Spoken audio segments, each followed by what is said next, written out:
Reverend Robert Sirico has been active in public policy for more than 20 years. His concern that religious communities knew little about the economic issues surrounding today's social problems prompted him to found the Acton Institute for the Study of Religion and Liberty in 1990. Father Sirico regularly lectures both in this country and around the world, and his writings have appeared in various journals, including the Wall Street Journal, the New York Times, Forbes, National Review, and the London Financial Times. You may have seen him recently on Fox News and other television shows discussing his latest book, Defending the Free Market, The Moral Case for a Free Economy, which was released just in May of this year. In addition to all of these activities, he also serves on the staff of Sacred Heart of Jesus Parish in Grand Rapids, Michigan. So now, on the topic, how to think clearly about social justice, would you please welcome Reverend Robert Sirico.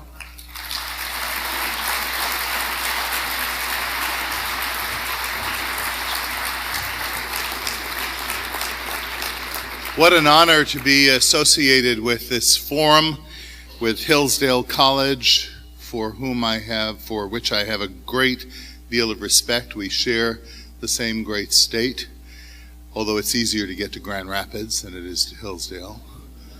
But I know many of you have made the pilgrimage there, and also to be part of the Center for the Study of Monetary Studies and Free Enterprise with the Durrell Foundation. These are important issues that you are examining, and for me to be here is a great pleasure as well as an honor. If the story of Babel in the book of Genesis has any meaning at all, it certainly has the meaning to teach us that when words are robbed of their meaning and employed incautiously in discourse, chaos can result. And yet one need not resort to encounters of biblical proportions to see such chaos at work in our society today. In the book that I recently wrote that you kindly mentioned, I recount a story of when I was studying in England, and I was studying English language, English culture, English institutions, English literature, and I must confess, probed very well into that particular inquiry of various forms of English lager and ale. And so it came to pass that many years ago I was introduced to that British of all British institutions, the pub. When I went to the pub with my friends, about 7 or 8 of us sitting in a semicircle, we proceeded to order. Everyone ordered their own kind of drink. And the waitress, without writing down a single note, took note of our orders, proceeded to the bar and came back with each order and placed it in front of each person who had ordered it. I was quite taken by the professionalism of this woman. And I remarked on it. I said, "Ma'am, you're a real pro." And all of my English friends grew very quiet. It was that awkward kind of silence where I knew I had trod upon something unnice, but was not quite sure what it was. So I turned to my friend next to me. I said, "What did I just do?" He said, "Oh, you've just called the young lady a prostitute." And so it comes to pass that George Bernard Shaw observed that America and England are two nations separated by the same language. And now to our discussion of Babel. In our contemporary use, there are a plethora of words which have developed new meanings, and yet pronounced the same way as they've always been pronounced. They are employed in very different ways and for very different specific political purposes. The topic proposed to me by our host this evening was the meaning of social justice, how to think about social justice. And this, to be truthful, is only one of a veritable litany of words. Consider the way in which this list may fall upon your ears. Progressive, social market, social gospel, equality, gay, marriage, marriage equality, fairness, sustainability, differently abled, cooperation, investment, social commitment, the common good, liberal or liberalism, pluralism, tolerance, diversity, and the list can go on. It is enough to drive a linguist to despair, is it not? And I must confess to you that I want my words back. And among the words I want back, perhaps chief of all, is the word Madonna.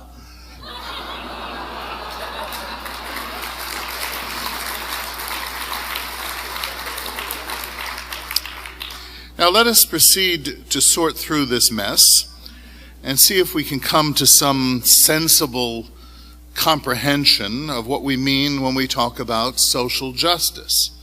And I'm aware that it is rooted fundamentally in justice itself. Now, I'm also aware that there are many commentators, not all of whom are enemies of sensibility and freedom and the human person, who want to just give up on the words or the phrase social justice. I am not prepared to abandon it altogether, and I hope to make my case to you now. Simply put, what we mean by justice is to say that human beings are entitled to be treated in accord with what they are due. Treatment in accord with desert. You could put it on a bumper sticker. I suggest that some of the phrases of my previous litany are really not sensible concepts, but a thing called a pleonasm. That is, employing more words than needed to express oneself, a kind of redundancy. Now, this is not necessarily a bad thing. It can be a benign thing, just something we do for emphasis. We talk about tuna fish, do we not? Or free gift, or a true fact. It may be the use of a term for the sake of emphasis, to augment or underscore something that's important. In the Italian language, this occurs, for example, when you say I love you, literally to translate I love you into Italian is to say te amo, te amo. Now, that's the two words, amo being the first person singular of the infinitive amore. Amore, to love, io amo, te amo. But most often, when you say I love you in Italian, other than a kind of idiomatic phrase, which doesn't pertain here, you would say io te amo. Well, you've already said I in the first person, amo. But you would say I love you, in order to emphasize that it is me who loves you. To speak as some do of a social market is to employ this pleonasm.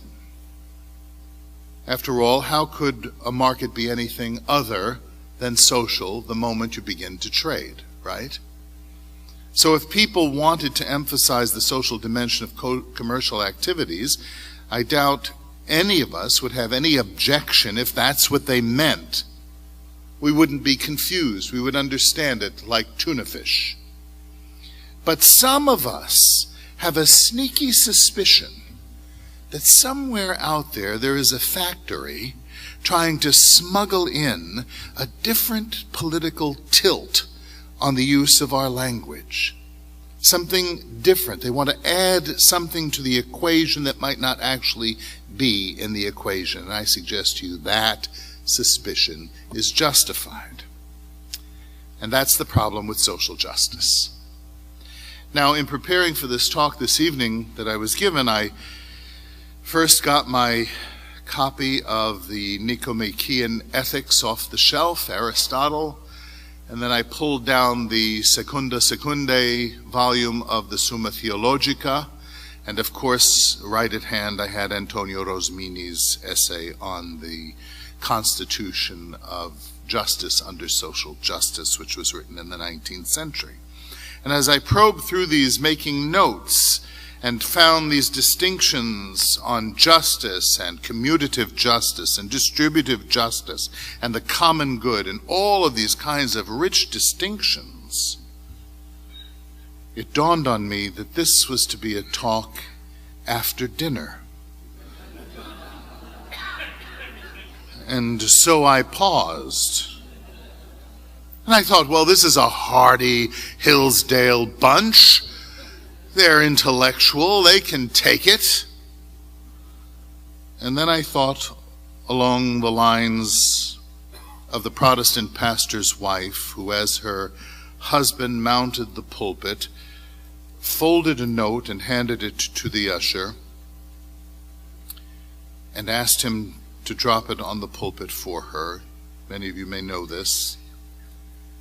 And so he did, and afterwards he confessed to the woman that I saw what you had written, and I want to tell you how much I admire you in your marriage. You sent your husband a kiss, K-I-S-S. She said, oh, no, no, no. That means keep it short, stupid. Keep it simple, stupid. Now, so shall I. What I hope to do is just kind of compress this thing and make it very comprehensible to all of us. Justice is rooted in this intellectual tradition as treatment in accord with desert, that we are bound to treat people as they deserve to be treated. But that raises another question. What do people deserve? And that raises yet another question. I know I'm getting a bit Thomistic here. That's what he does in the Summa. He asks all these questions. Who is the human person who has the right to be treated in a particular way? And this is where we come upon the most obvious thing about human beings. If we ask a few questions about ourselves, we see that the first thing that the human person is physiological, corporeal, physical beings. But we know through our experience, by thinking about ourselves, that there is also something more to us than merely our physicality. When we can love, when we can appreciate art, when we listen to music that evokes within us a sense of our transcendence, we realize that we are transcendent beings as well as corporeal beings. And that is part of who the human person is. The definition of a human person cannot be observed from the perspective of a microscope or chemical analysis. We are more than that, and what's more, each of us knows that we are more than that. There's another thing that we are simultaneously, in the same way that we are physical and transcendent at the same time and in the same place, and that is that we are individuals. There's a sense in which we are biologically autonomous. From the first moment of our existence in our mother's wombs, we are within our mother, but not physiologically, genetically part of our mother. But also at that moment, we are in relationship to our mothers. So this individuality has another aspect to it. We are social beings. And the whole of our lives after our birth is a play between those two polarities, our individuality and our social component, as is our physicality and our transcendence. These dimensions of who human beings are need to be understood if we are going to be able to construct a society appropriate to the dignity of the human person. If we are going to speak about human desert, if we are going to speak about justice or social justice, then we have to find the balance by understanding these various dimensions and how they play themselves out.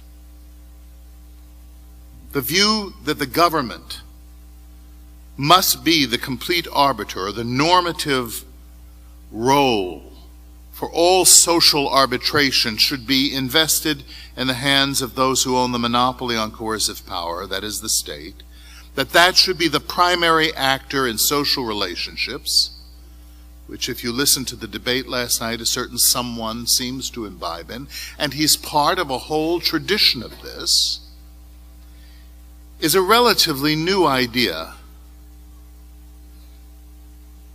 And it's the kind of idea that leads to a great bit of mischief. It leads to economics and economic misunderstandings. Now, what does that mean? I mean, we've recently heard this discussion about whether who's built it. Who built it? Did I build it alone? But when you take this anthropology that I've outlined, you understand that the creative person, through individual initiative and insight into the needs of people in an economy, in a society, perceives those needs and then acts in such a way to meet those needs, that is a creative engagement with the material world, with the natural resources, bringing their transcendence to bear, their intellect, because our greatest resource is ourselves. But we know that we never do it alone, because none of us in this room have created anything ex nihilo, from nothing. We've always done what we've done in cooperation with others. So it's not a matter of whether it's individualistic or socialistic. It's a matter of the right understanding of the relationship between the individual and the social. And the other thing that human beings have by their nature, and that is the desire and the right to be free. Because of our intellectual capacity, because of the fact that human beings are bound to the material world by something more than our intuitions and our instincts, because we are bound to the material world, because the dominant thing that makes man man is our reason and our intellect, that it is our mind that engages the natural resources of our world and creates, draws out from those resources things that are valuable to ourselves and to others. What I'm describing to you philosophically and morally right now is nothing more than the economic system we know as free enterprise and entrepreneurship. Now, some would say, well, yes, that's all nice and good coming from a priest, but a real believer in the free market would be a radical individualist. Wouldn't believe in this social dimension. Well, try Ludwig von Mises on for size. In his book, Socialism, right in the outset of the book, he discusses private property. And he makes what should be to us an obvious and necessary distinction. He says that an owner, of course, is one who disposes of an economic good. Doesn't that complement beautifully the citation from earlier from Dr. Arns? And then he goes further and he says that there are two kinds of goods. That there is a good that is employed for one's immediate satisfaction, the satisfaction of a person's wants. And that good, because it's the immediate satisfaction of a want or a desire, is consumed, is used up. But there's another kind of property that Mises talks about. So let's say you eat an apple. You want an apple, you eat an apple, it's used up. But the ownership of an apple or a toothbrush is not what is under assault today, politically and philosophically. No, rather it is the orchard, and it is the toothbrush factory, what Marx would call the means of production. It is the ownership of these things, the organizations, the institutions that produce the products for people's satisfaction, the production of goods that serve the enjoyment, even if only indirectly. Having these goods, to enjoy them, must be shared. And it is shared through the division of labor. So that in a free society, there is a de facto sharing of the kind of ownership that divides labor and enriches society. So that between the producer and those for whom labor produces, the consumer, there is a bond, there is a relationship, there is this social dimension. And this, I suggest to you, and history testifies, is a far better, more responsible, indeed more intelligent way to accord with human nature. To play upon this knowledge of who human beings are in all of these dimensions I've already outlined, rather than indulging in what the economists have called the synoptic delusion. The delusion that this process of productivity and enrichment for society as a whole can be orchestrated and planned from the center of society. Synoptic meaning one-eyed, delusion. That there's a centrally gathered eye that can orchestrate all of the productive factors in society and meet all of the needs because it knows all of the needs. Such a synoptic eye does not exist. It is the delusion that Friedrich Hayek spoke of in his masterful, though short, work, The Fatal Conceit. So you see, in this sense, the alternative to free human beings understood in their rich complexity, acting freely based on their reason, on their apprehension of what the needs are for themselves, their families, and the consumers they seek to serve, that the alternative to that free and natural system of trade and economic progress diminishes the intelligence of a society as a whole, because it prevents more participants in that society acting upon their knowledge, their subjective understanding of their condition and the condition of their neighbors. And by inhibiting their abilities to be brought into that system of economic trade, the entire society itself is dumbed down. And we have dislocations. We have shortages. We have queues. We have starvation. We have violence. Is that the end of social justice? Social justice, my friends, is not socialist justice. Socialist justice is an oxymoron. It does not account for what human beings deserve because it does not account for who human beings are. And social justice is no more socialist justice than the common good is the communist good. The common good, simply put from the Catechism, is that sum total of social conditions which allows people, either as groups or as individuals, to reach their fulfillment more fully and more easily. That is what the common good is. It's not the ownership of all things in common, which, as I've said, can dumb down the society, but is the set of conditions necessary to allow this wonderful dance between human individuality and commonality, between the human person as a physical being and as a transcendent being, to guard to safeguard, to institutionalize the protection of the rights that we bear in our very nature, endowed by our Creator. In one sense, justice is the foremost among the virtues. It can indeed be called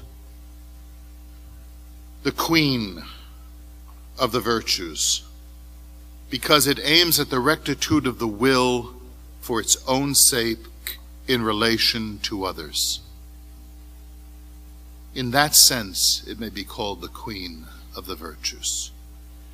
And in another sense, it is the most meager of the virtues, because we know that what is needed for a society that is not only free is that it must be something even more than just. That a society must have and know and exhibit charity, love. In the last analysis, when you and I stand before the throne of God at that day of judgment, I don't know about you, but I know that I am not going to be demanding justice from Almighty God. I am going to be pleading for mercy. And if our societies do not dispose us in that manner, then how will we be prepared for that last day?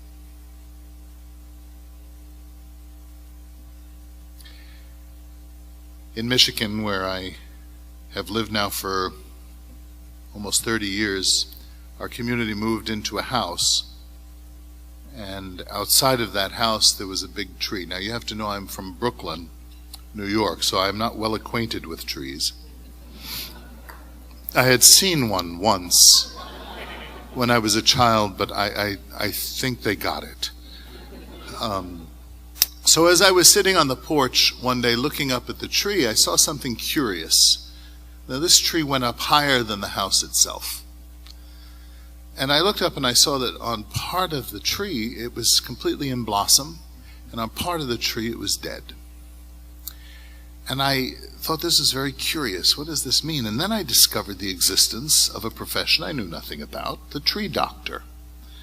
And so I called the tree doctor, who came and who kicked around at the base of the tree and crushed some of the dried leaves and picked at some of the bark and looked at it and dug underneath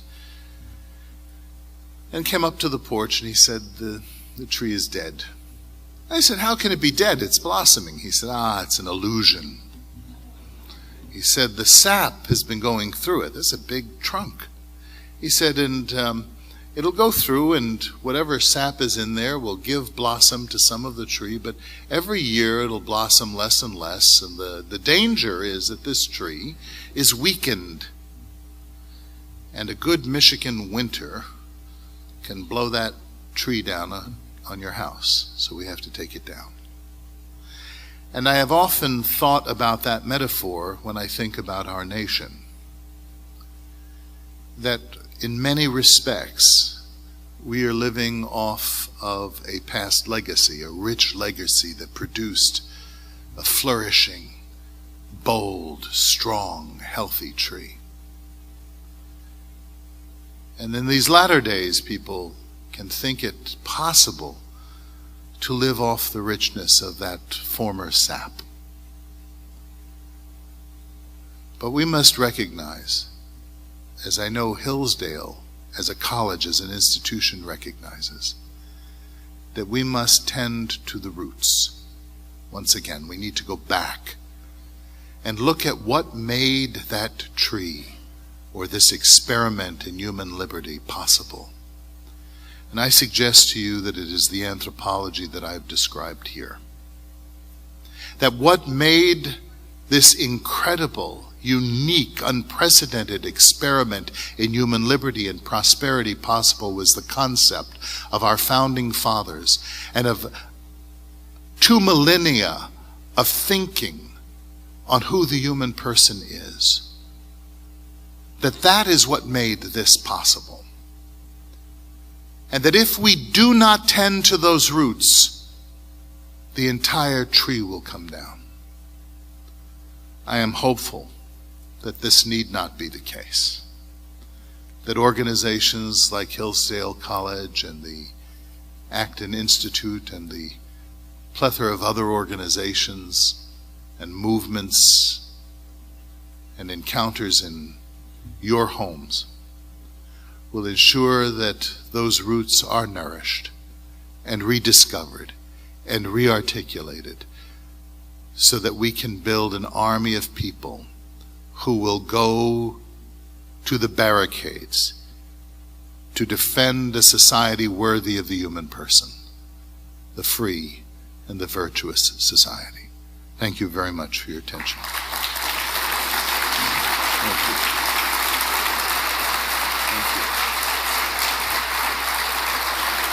Thank you. Thank you.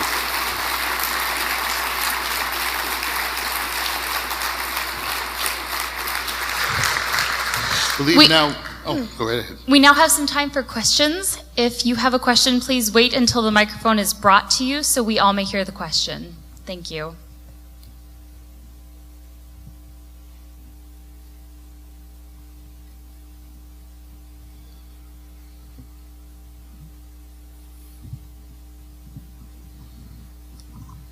Father Sirico, thank you for your leadership in the Acton Institute. The Neil Cavuto show in May, when your book came out, you made a statement that I thought was very interesting.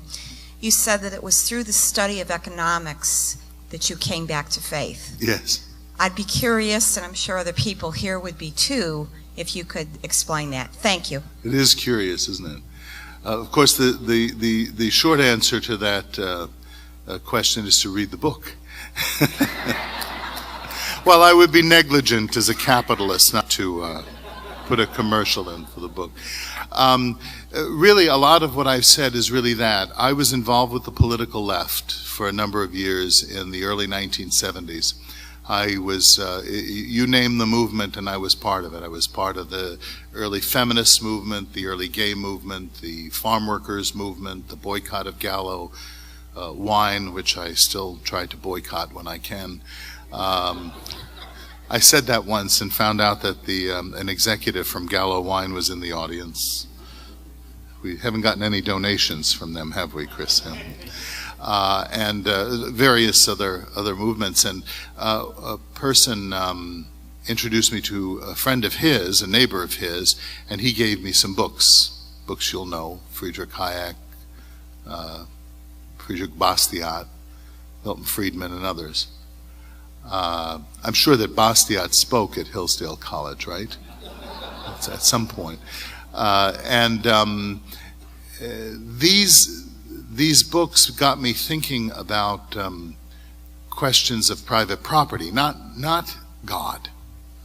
Questions of private property. And the more I probed the question of who is it that has the right to private property, kind of in the way that I've done here tonight, the more I thought about human transcendence. That's why I'm so passionate about economics from an anthropological point of view. Because as I looked at that and saw human transcendence, it was there that I kind of bumped back into God. It's not a formal proof for the existence of God. We could talk about that. But for me, it was a re-encounter. It just made everything fit together. It just all hung together for me and made great sense. But it was of great concern to me that as I returned to the faith that I had abandoned as a child, the Catholic faith, I came back to a church that had been turned upside down while I had been gone. And so that there were a lot of the kinds of people that I was demonstrating with on the streets of Los Angeles in the early 1970s, now in my seminary in the 1980s. And it was then that I determined that I wanted to do something about that, first by writing and then by founding the Acton Institute with Chris Maurin, who is here tonight, some 22 years ago.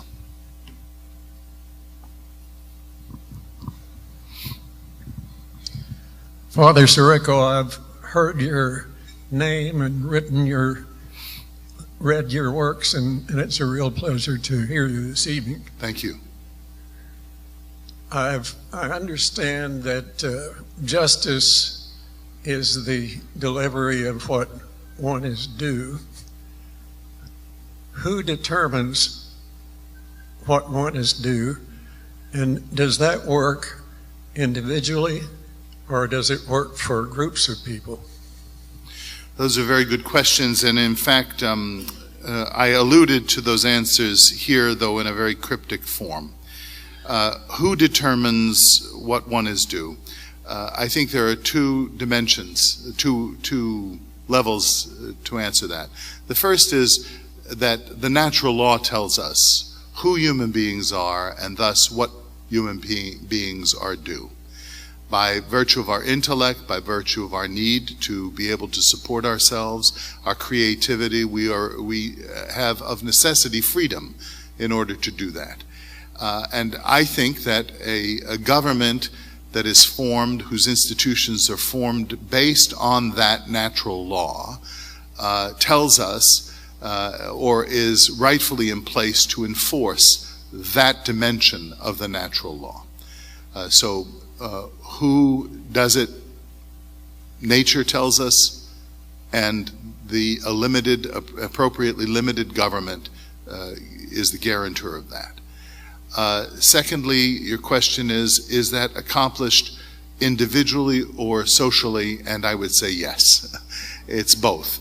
The first, and when I had that citation, it really was a citation from St. Anselm about justice being the queen of the virtues. He speaks about it as the queen of the virtues because it's the first imperative of the human heart toward the other, acting one toward another. So really in a theological sense, justice occurs interiorly by our will, by the action of our choices toward other people.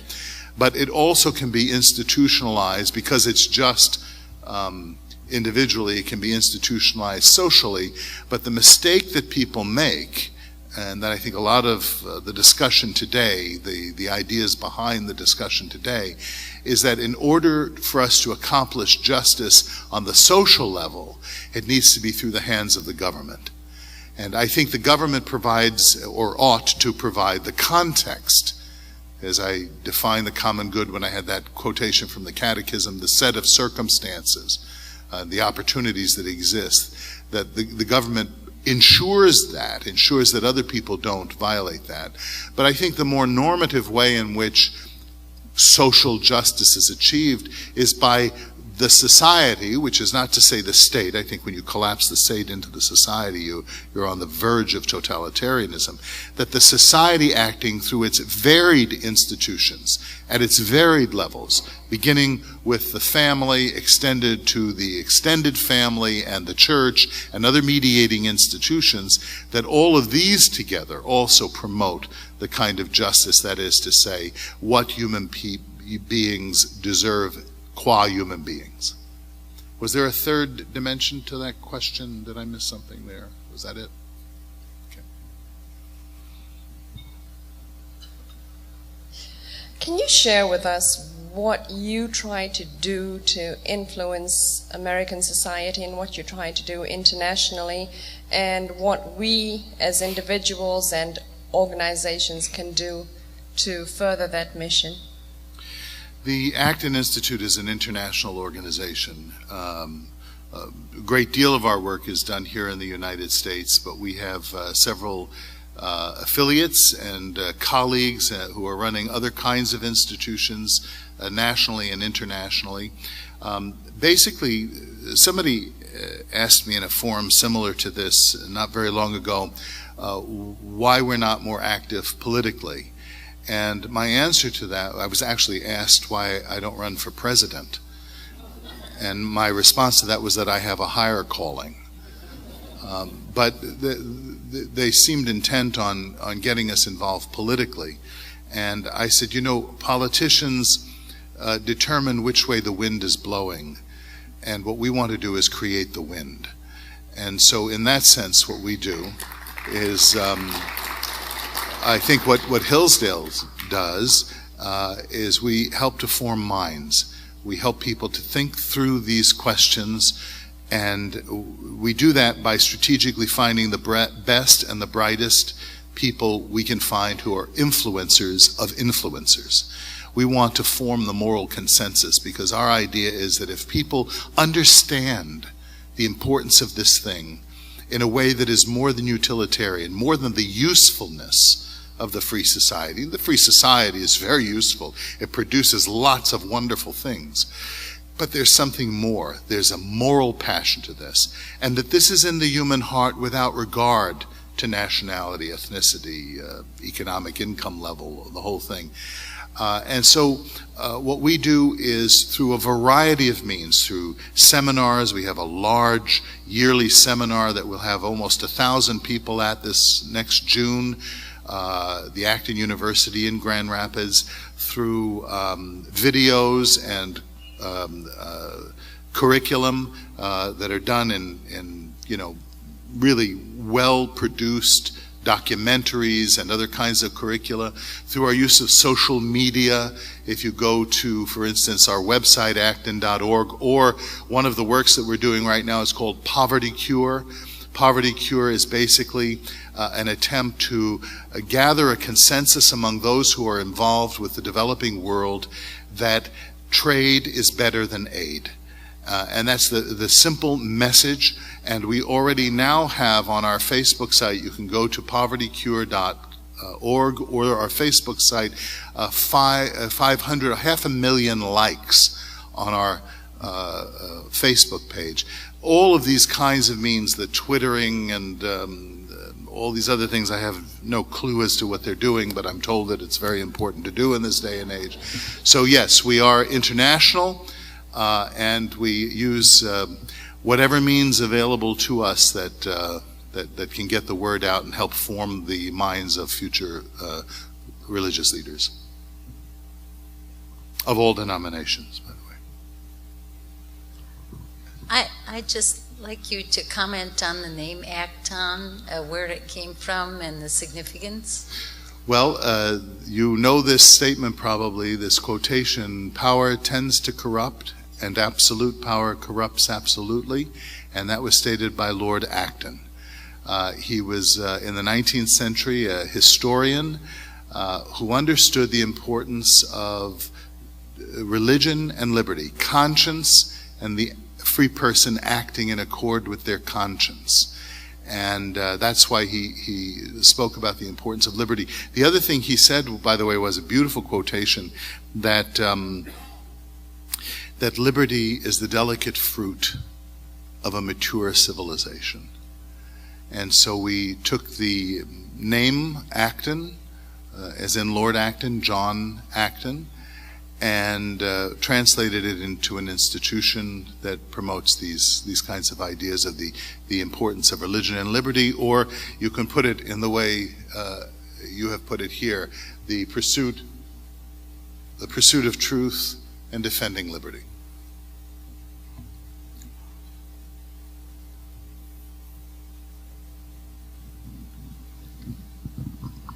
Reverend Sirico, you began your talk tonight by talking about words that have been changed in meaning, that essentially have been hijacked, and about how you'd like some of them back. My question is, it seems to me that there's some challenges that we face in getting those words back, because after all, to change the words puts somebody into the category of misusing the word, but nevertheless puts somebody in the category of progressive.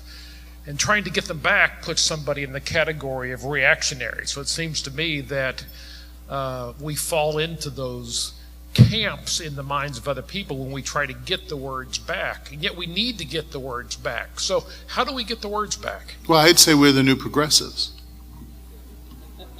I mean, they stole them from us. We're liberals. We're true liberals. We believe in freedom. And we believe in social justice. We believe in real equality. And what that word has always meant, which is not outcome, but common dignity.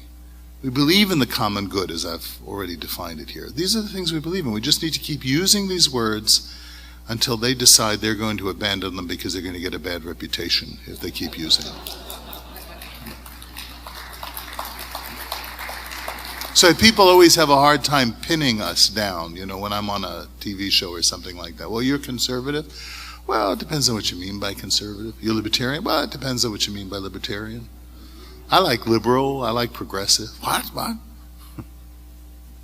You get them to think, you get people out of their comfort zones and get them to think. We do have time for one more question.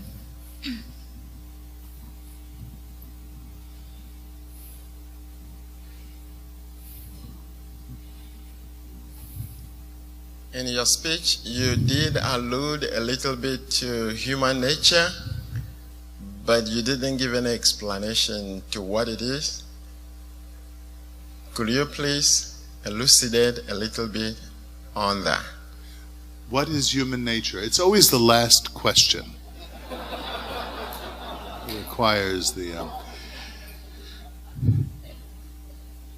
I think, and really it's kind of a reiteration of what I did say, and that is that human nature is that commonality that we share as human beings who are physical and transcendent and individual and social simultaneously. And that nature, as a Christian I would say, is inscribed in our hearts by Almighty God. Even a believer in the natural law who is not a believer in God would affirm all of that there is a commonality, or and there's another word, I should add this to the litany, solidarity among human beings, because when we see ourselves, when I look and see another human being, I recognize myself in them. And that can happen not just in this room, not just across nations, but that can happen in history. And that establishes the reality of human nature, the fact that I can understand a person alive on this planet 3,000 years ago or 2,000 years ago that wrote something. I understand their capacity for love. Even if I don't understand their language or their culture, I understand them, some essential part of who they are. So this commonality, in a way that I can't really understand my dog. I anthropomize my dog, I attribute to him qualities that I have. But I don't, I see the commonality.